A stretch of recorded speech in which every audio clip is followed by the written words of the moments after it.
अब गए नरक स्वर्ग देखने, वहां तो क्या कहना, वहां की मौज बहार मस्ती देखकर पंडित जी बोले भाई वाह, धरती पर तो कुछ नहीं है, लोग क्या क्या सुख है धरती पर, उससे करोड़ों गुना सुख है यहाँ, क्या कहना, स्वर्ग तो स्वर्ग ही है। देखते चले गए, देखते चले गए, देखते देखते देखते देखते जितनी पीड़ा नरक में हुई थी उससे ज्यादा प्रसन्नता स्वर्ग के भोगों को देख करके हुई। ये किस पुण्य से ये भोग रहा, बोले ये अमुक पुण्य के कारण अमुक भोग रहा, अमुक पुण्य के कारण अमुक फल भोग रहा है। अच्छा, तो एक महाशय देव शरीर प्राप्त करके विमान में बैठे थे, बड़ा दिव्य मणियों से जगमगाता हुआ विमान था, कल्प वृक्ष के फूलों की लड़ियों से सजाया गया था।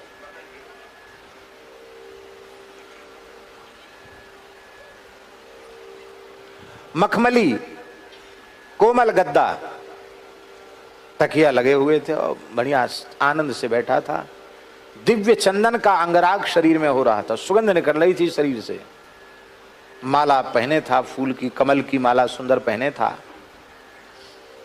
और बड़े सुंदर घुंघराले उसके केस थे और अप्सराएं उसकी सेवा कर रही थी और कुछ अप्सराएं नाच रही थी सामने और संगीत चल रहा था, स्वर्ग का दिव्य संगीत,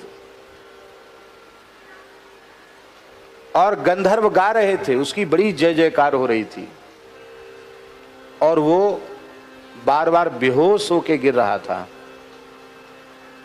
आपने उस विमान में ही बार बार बेहोश हो जाता था, लुढ़क मुढ़क हो जाता था। वो अप्सराएं उसको उठाती थी, पंखा झलती थी, थोड़ी पानी का किंचा मुख पर देती थी और बड़े प्रेम से उसका आलिंगन करती थी। फिर वो देखता एक बार फिर बेहोश हो जाता है।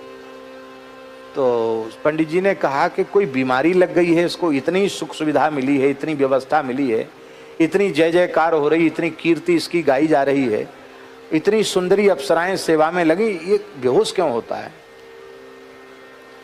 बोले इसके खानदान में एक ऐसा कपूत पैदा होने वाला है जो चोरी करेगा, वेश्यागमन करेगा, जुआ खेलेगा, शराब पिएगा, मांस खाएगा।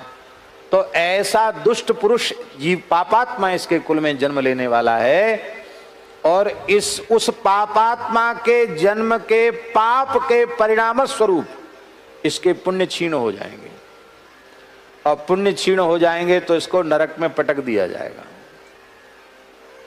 तो वो सुख सुविधा से नहीं बेहोश हो रहा है, वो यहां बैठे बैठे नरक की आग देख रहा है, उसको देख के ही बेहोश हो जाता है। बोले ये भी तमाशा देखना है। बोले देखो। थोड़ी देर बाद चिल्लाया, हाय मरे, बचाओ बचाओ, गिर गया। कहाँ गया? बोले पता नहीं।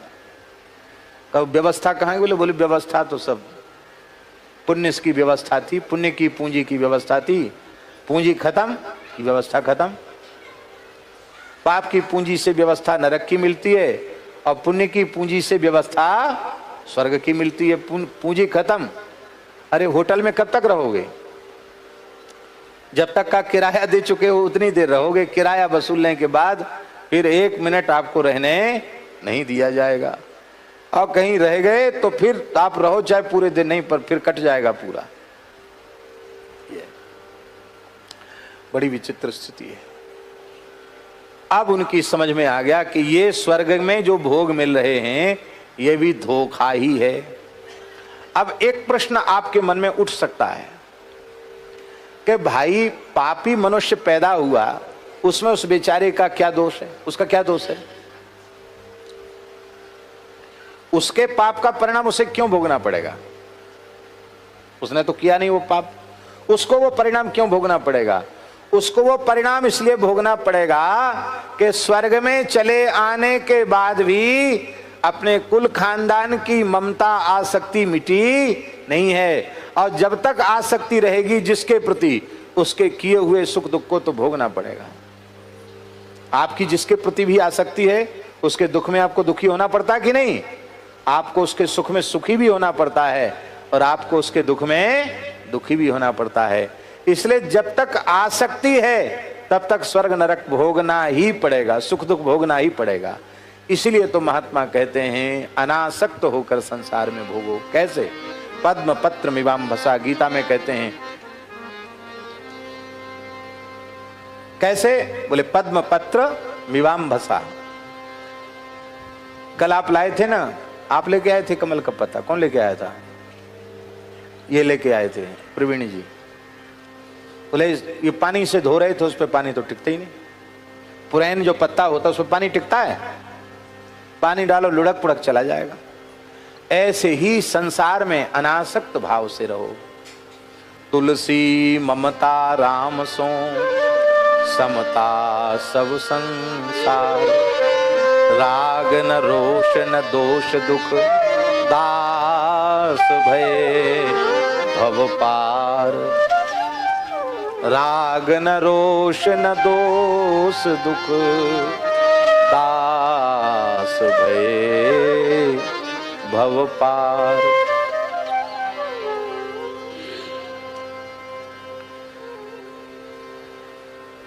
तो पंडित जी बोले हो गया, अब देख लिया हमने, स्वर्ग भी देख लिया। क्यों? बोले अब स्वर्ग से भी मन भर गया। अब तक तो देखने की बहुत इच्छा थी कि यहाँ आना चाहिए और पुण्य दान पुण्य धर्म पुण्य करना चाहिए।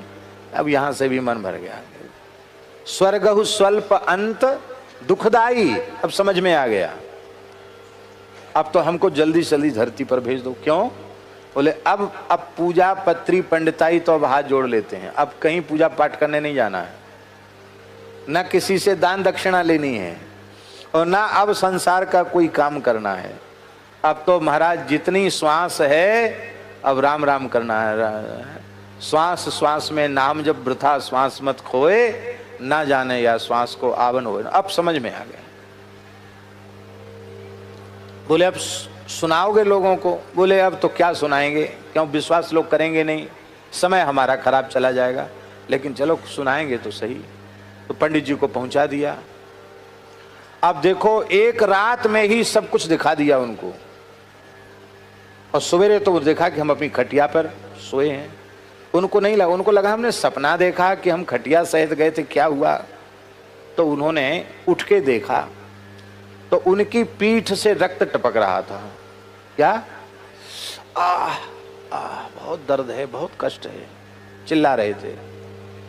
उनको हुआ कि नहीं नहीं ये सपना नहीं था, सपना होता तो इतनी चमड़ा, एक बिलांद चमड़ा दे के आए हैं वहां, वो तो पक्का है।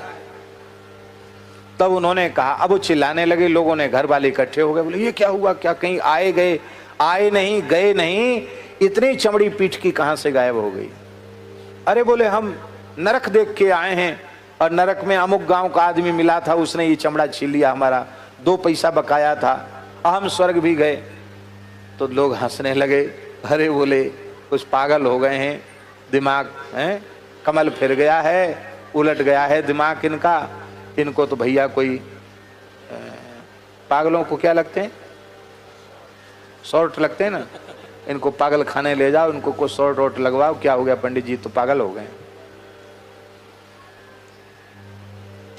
तो पंडित जी बड़ी जोर से हंसे। अरे बोले हंसते वो निश्चित पागल हो गए, तभी तो हंस रहे हैं, अभी रो रहे थे अब हंस रहे हैं। बोले हम इसलिए हंस रहे हैं, पागल खाने ले जाने की जरूरत नहीं है, क्योंकि पागल वस्तुतः वो है जो भोगों के पीछे बेतहाशा दौड़ रहा है, भटक रहा है। वस्तुतः सच्चा समझदार सावधान बुद्धिमान वही है जो विषयों की ओर से मुंह मोड़कर, संसार की ओर से मुंह मोड़कर भजन में लगा हुआ है। और बस अबलो नसानी अब ना नसे हों, बस इस निश्चय के साथ पंडित जी ने घर छोड़ दिया। जानकी जीवन की बलि जय हों, इस निश्चय के साथ पंडित जी ने घर छोड़ दिया और उनका जीवन जन्म सफल हो गया। पर बात किसी ने नहीं मानी। आज भी यही बात है कि इतनी बढ़िया बढ़िया बातें सुनने के बाद भी मानने वाले बहुत थोड़े से हैं, और जो मान जाएंगे उनका दुख नष्ट हो जाएगा, इसमें कोई संदेह नहीं है। हमारे पूज्य गुरुदेव श्री पहाड़ी बाबा, तृतीय पहाड़ी बाबा, जिनसे इस दास को संत स्वरूप प्राप्त हुआ, इस कलकत्ता महानगर में मूल पुरुष श्री स्वामी नृसिंहदास जी महाराज प्रथम पहाड़ी बाबा वे भी पधारे। जो 150 वर्ष की आयु तक विराजमान रहे और कार्तिक पूर्णिमा को ही उनका जन्म हुआ और कार्तिक पूर्णिमा को ही उन्होंने जीवित समाधि ली। उसके बाद उनके शिष्य श्री स्वामी लक्ष्मण दास जी महाराज द्वितीय पहाड़ी बाबा हुए, जिनका जन्म बलदेव जी का था, दाऊ जी का ही था। वे भी बड़े वीतराग महापुरुष थे। वो भी यहाँ आए बंगालियों में। और उसके बाद हमारे पूज्य गुरुदेव तृतीय पहाड़ी बाबा वो पधारे। लगभग 62 वर्ष तक तो लगातार कलकत्ता आए। बहुत पुराना संबंध। महाराज एक बार कलकत्ता आ रहे थे, ट्रेन से ही आते थे वो। तो ट्रेन उधर मुगल सराय होके ट्रेन इधर कलकत्ता थी। तो मुगल सराय में कोई शास्त्री जी ट्रेन में चढ़े, उनका भी रिजर्वेशन था। उनके एक मित्र पहले से एक सीट पर थे। वो बनारस से आए होंगे, मुगल सराय से ट्रेन पकड़ी उन्होंने। तो उन दोनों का पास ही पास में सीट थी, महाराज जी की एक तरफ सीट थी। तो जो बनारस वाले जो उनके मित्र थे, उन्होंने जो मुगल सराय से जो पंडित जी चढ़े थे, उनके लिए उन्होंने पान का डिब्बा खोला और कहा कि पान लो, तांबूल पान खा। बनारस के लोग पान खाने के बड़े शौकीन भी होते हैं। वहाँ के पंडित लोग भी पान खूब खाते हैं। तो जैसे ही पान दिया तो उन्होंने ऐसे स्पर्श किया और कहा आज एकादशी है, हम पान नहीं खाएं, क्योंकि व्रत में पान वर्जित है। तो उन्होंने कहा कि अरे आप तो हमारे सहपाठी हो, हमने तो आपको कभी एकादशी करते देखा नहीं, आप एकादशी क्यों करने लगे? कब से करने लगे एकादशी? तो उन पंडित जी ने जो घटना सुनाई, उस घटना को हमारे महाराज ने जैसा सुना और जैसा हमको सुनाया, हम उसको आपको सुना रहे। उन पंडित जी ने कहा कि बिल्कुल आप ठीक कहते, हम एकादशी कभी करते नहीं थे, लेकिन हमारे घर में एक काम करने वाला लड़का था।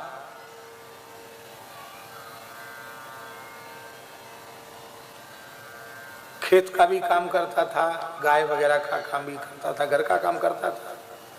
वो लड़का अकस्मात मर गया। और वो पंडित जी ज्योतिष के बड़े विद्वान थे। ज्योतिष का काम कुछ मेलापक कुछ कर रहे थे। उसी समय वो लड़का तो मर गया था, साल भर बाद वो लड़का सामने खड़ा दिखाई पड़ा। बोले हम तो एकदम कांप गए, ये तो मर गया था लड़का, ये कैसे खड़ा है? हमारा कमरा बंद है, कुंडी भीतर से लगी है, तो ये लड़का कैसे आ गया इसके भीतर? तो मुझे डर लगा। तो उस लड़के ने कहा पंडित जी डरो मत, मैं आपके घर में काम करने वाला अमुक हूँ। बोले अब पहचान तो गया, लेकिन तुम तो मर गए थे, अब कैसे आ गए? उसने कहा मैं मर के जमदूत बन गया हूँ। तो उन्होंने कहा कि जमदूत का तो वैसा रूप होता नहीं।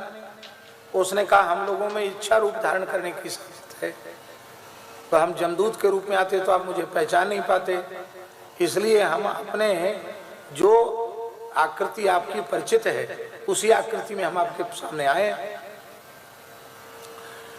तो पंडित जी ने कहा कि भाई जमदूत कैसे बन गए तुम?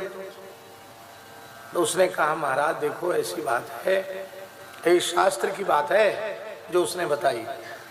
जो 100 चक्कर यमलोक के लगा लेता है उसको जमदूत बना दिया जाता है, क्योंकि भगवान बार बार जीव को कल्याण का अवसर देते, मनुष्य जन्म देते हैं और वो फिर पाप कर्म करके नरक जाए, फिर नरक की यातना भोग के 84 के चक्कर में पड़े, फिर भगवान कृपा करके मनुष्य बनाए, फिर नरक जाए। ऐसी बार बार भगवान अवसर देते हैं और बार बार वो नरकों में जाता है। 100 बार चक्कर लगा लेता है तो यमराज कहते वाह बड़ा उच्च कोटि का नरक लोक का भक्त है ये, न स्वर्ग जाता न वैकुंठ जाता, ये तो पाप कर्म करके नरक ही चला आता है, तो सब नरकों में भोगा है इसने कष्ट, इसको पता है, अलग से ट्रेनिंग नहीं देनी पड़ेगी, तो उसको जो है नरक में जमदूत बना दिया जाता है। जमदूत बनने की भी सुविधा प्राप्त है। आप चाहो देवता बन सकते हो, दैत्य बन सकते हो, जमदूत बन सकते हो, भगवान के पार्षद बन सकते हो, आपकी इच्छा है। यही है भगवान का जीव पर अनुग्रह कि उसको कर्म की स्वतंत्रता भगवान ने दे रखी है और सत्कर्म का अनुष्ठान करे, इसके लिए भगवान ने वेदादि शास्त्रों को दिया है, विवेक को दिया है, सत और असत का विचार करने का में समर्थ बुद्धि भगवान ने प्रदान की है। ये भगवान का अनुग्रह है, इसलिए हम लोगों को सत्कर्म का ही अनुष्ठान करना चाहिए। तो उसने कहा महाराज जमदूत बना दिया गया हूं, आपके गांव का अमुक व्यक्ति है, आपका जजमान है, उसके उसी व्यक्ति को लेने आया हूं मैं। उन्होंने कहा कि वो तो अपने पुत्र के विवाह का शोधन करा के गया है आज। बोले उसके शोधन कराने से क्या हो गया, आज उसकी मृत्यु है। बताया समय उसने, इतने बजे वो मर जाएगा। कैसे मरेगा? बोले उसके पेट में दर्द उठेगा, वो खत्म हो जाएगा।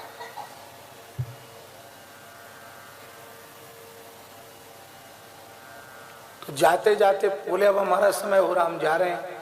बोले नहीं नहीं, देखो एक बात बताओ, नरक से बचने का कोई उपाय है?